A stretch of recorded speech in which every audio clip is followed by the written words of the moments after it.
দেবতাদেরকে ডাকে, তাদেরকে তোমরা গালি দিও না। ওই সমস্ত দেবতাদেরকে যদি তোমরা গালি দাও তাহলে তারা আল্লাহকে গালি দিবে, ঠিক কিনা বলেন? আমরা দেবতাদের গালি দিলে ওরা আল্লাহকে গালি দিবে। রব্বুল আলামিন বলেন, খবরদার দেবতাদেরকে গালি দিও না, তাহলে ওরা তোমার রব আল্লাহরে গালি দেবে।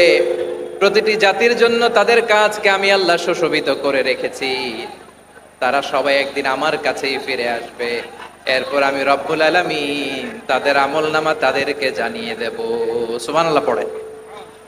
প্রিয় ভাইয়েরা, আল্লাহ তাআলা বলেছেন খবরদার গালি দিও না। আদেশটা কার? আওয়াজ করে বলেন তো। হিন্দুদের দেবতা দেবদেবীদেরকে গালি দেওয়া যাবে না। আওয়াজ করে বলুন প্রিয় ভাইয়েরা, এই আদেশটা কার? এই আপনাদের গলার আওয়াজ। অন্য ধর্মের দেবতাদেরকে যে গালি দেওয়া যাবে না, এই আদেশটা কার? আরো জোরে বলুন, কার?